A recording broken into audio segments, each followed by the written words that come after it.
Update. Am I the a-hole for divorcing my wife after finding her late-night walks had a specific destination? Original post. Background. My wife, 43 female and I, 43 male, were married for 16 years. Unfortunately, we grew apart. I was not blameless in that. It took two to get us into the position we were in. We were great with our kids, 10 and 13, but had fallen into a pattern of trading off parenting duties rather than parenting together. I switched to a job a few years ago that allowed me to work from home 2 to 3 days a week, and this seemed to make things worse.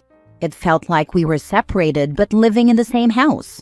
I tried to repair our marriage, but she seemed increasingly resentful of the time I tried to spend with her.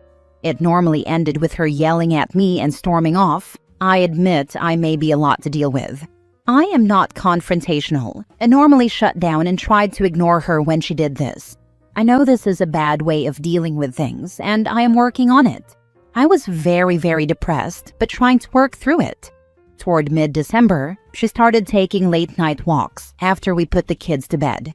I tried to give her space for her time and even offered to join her, but she preferred to go alone. I usually stayed up for her, frustrated or worried. I even bought her protective lights to keep her safe, as the roads in our area do not have lights or sidewalks. Fast forward to January 5th. She left at about 11 p.m. It was 28 degrees outside. By 2:26 a.m., she still wasn't back. I texted asking if she was still walking. No response for 10 minutes. I called. It rang once and then went to voicemail. So I did something kind of a-holy. I used the Find My Phone feature. I had never done this before, and I know it was an invasion of privacy, but a 4-hour walk in freezing weather until 3 a.m. felt completely abnormal. I was worried for her, but honestly, I was also frustrated and angry. I thought I could drive to her and bring her home. However, the location confused me. It showed her at a house in our neighborhood. Within a minute of me checking, 2 things happened. 1. She texted me saying she was almost home. 2. When I refreshed the map, her location services were turned off. When she returned, I asked her where she was, and she said, out walking. I confronted her with a screenshot. She claimed she may have walked down that street, which is a 30-minute walk from our house, but couldn't say for sure. She insisted she was not in any house and that the map must have locked on to that location. I felt used and lied to. I slept on the couch. She continued to deny everything, saying the phone was not accurate. She was my wife, and I wanted to believe her, but I needed advice. So I turned to the best source of wisdom, Reddit. The comments were brutal but helpful. I took another look at the location data and realized 2 things. 1. I had been to the house before. It was saved in my phone as the home of one of my daughter's friends, who lived with her single dad. 2. It showed that she was logged into his Wi-Fi. The next night, as she was getting ready for a walk, I confronted her again. I told her I knew who she was with and about the Wi-Fi. She finally admitted she was at the house, but claimed they were just friends, and that she needed someone to talk to. We live a 20-minute drive from her sister, mother, and other friends, but she claimed she saw his light on while walking and decided to hang out.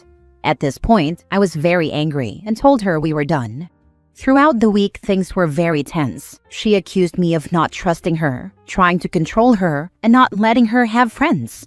6 days later on Saturday, she left early to go shopping. I took the kids and the dog for a walk at a local park. After about a mile, we looked ahead and saw a family approaching us. It was my wife, walking with this guy and his kid, holding the guy's hand. She wasn't wearing her glasses, so we got fairly close before she noticed.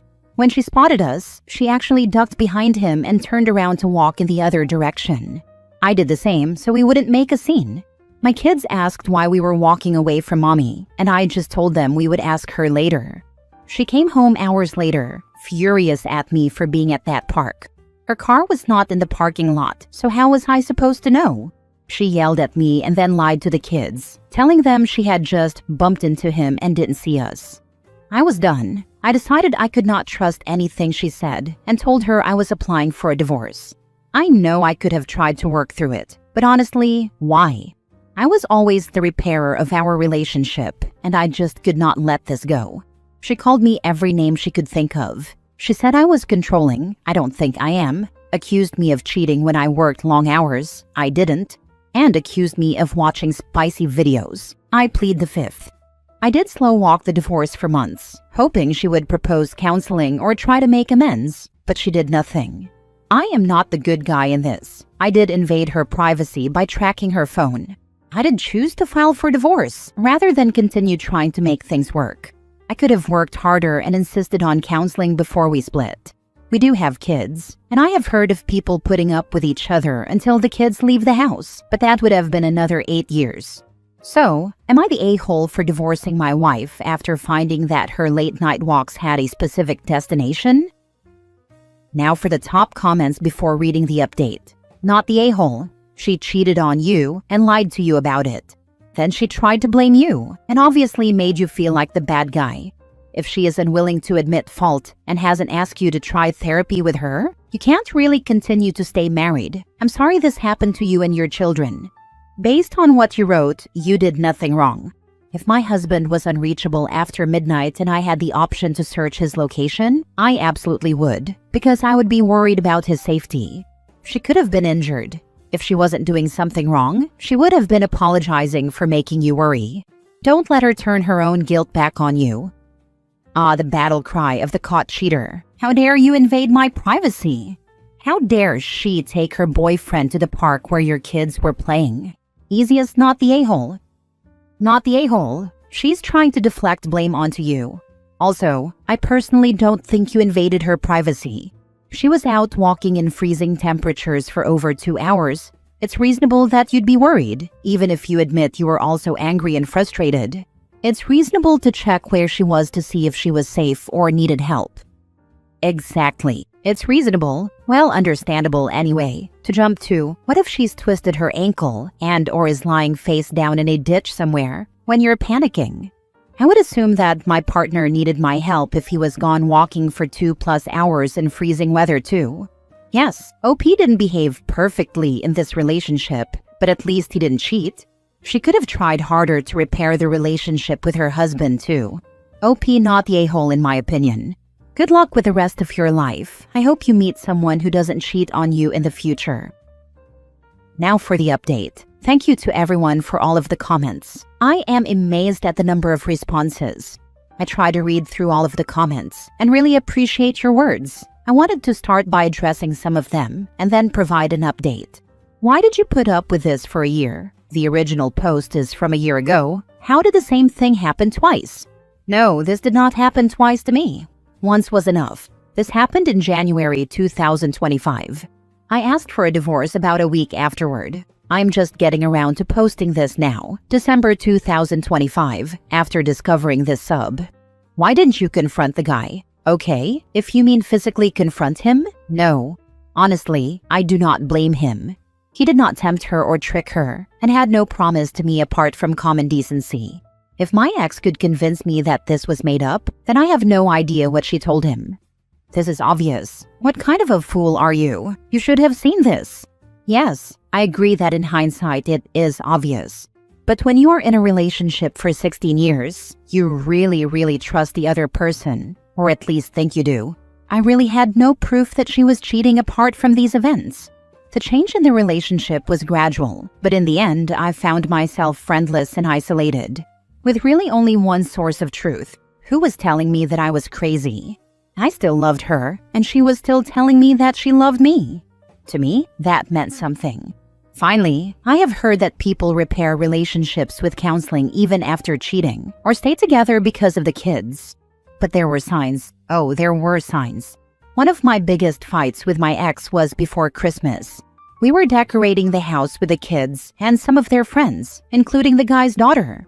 My ex was not helping. I think she was decorating another part of the house. So I left the last of the tree decorations for us to do together and told her so. I went upstairs to put away some laundry. And when I came down, the last of the decorations were on the tree and another guy, the same guy, was putting the star on the top of the tree, my tree, with a big grin on his face.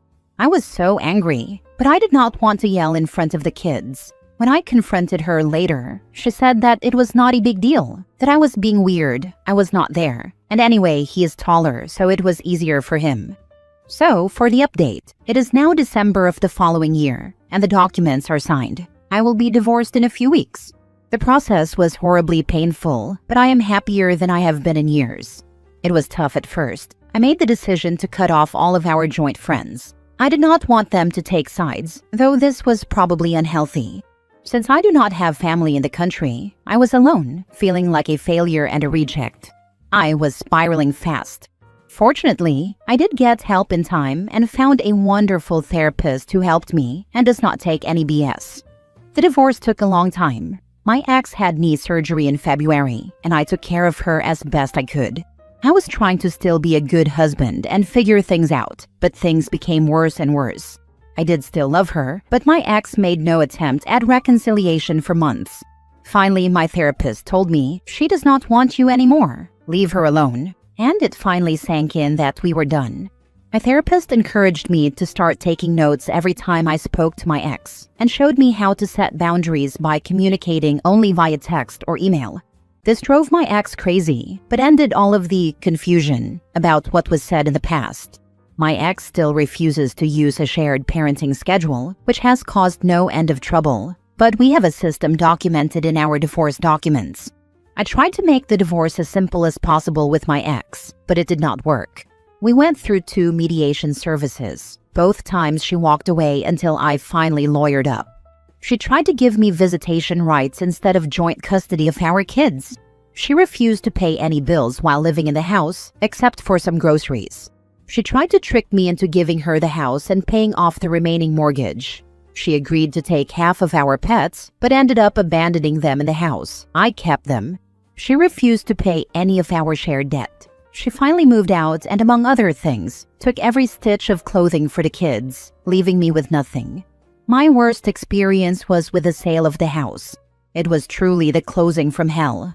I attended the closing while my ex was vacationing with her family.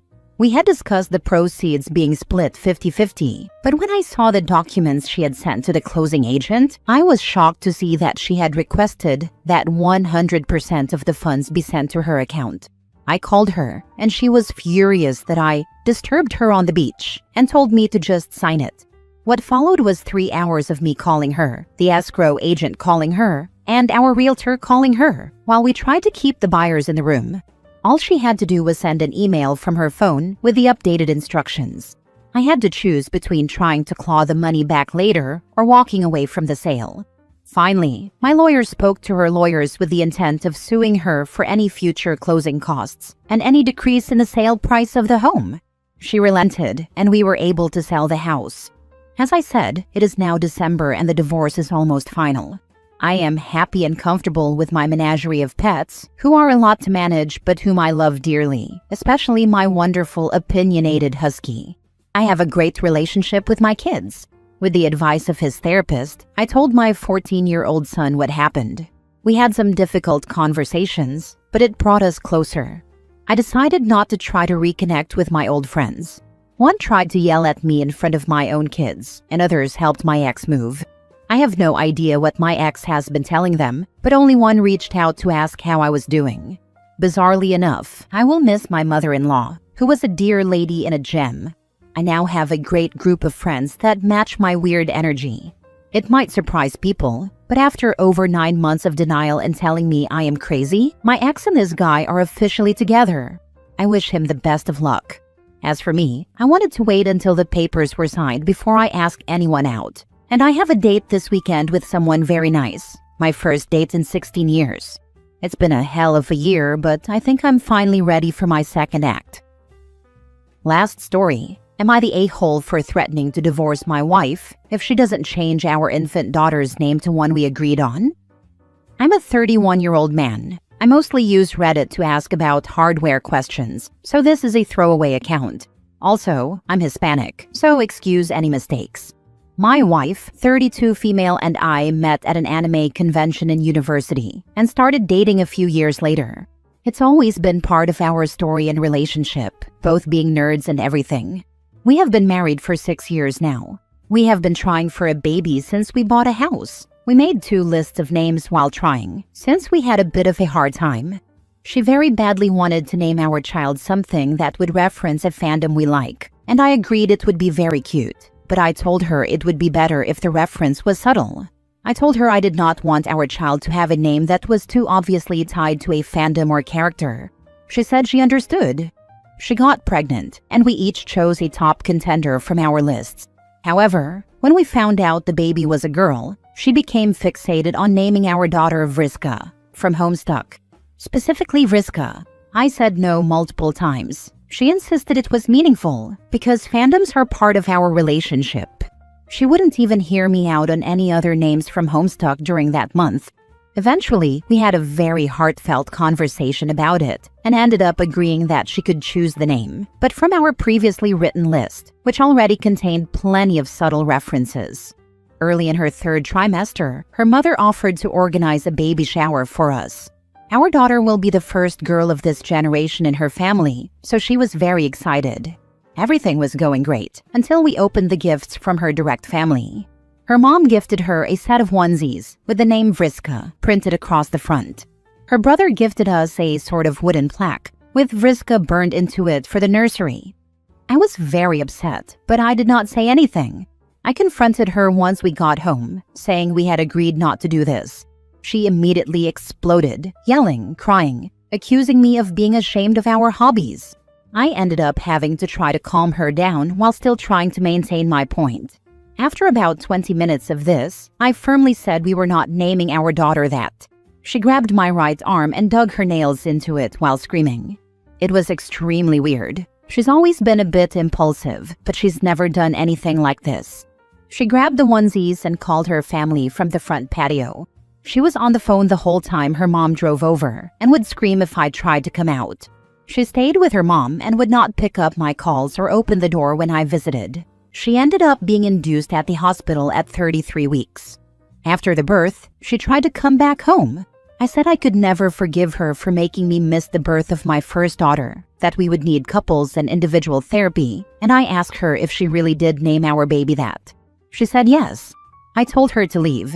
I said all mistakes were reparable, but if she did not agree to change our daughter's name to something we had actually discussed, I would file for divorce and fight her for custody.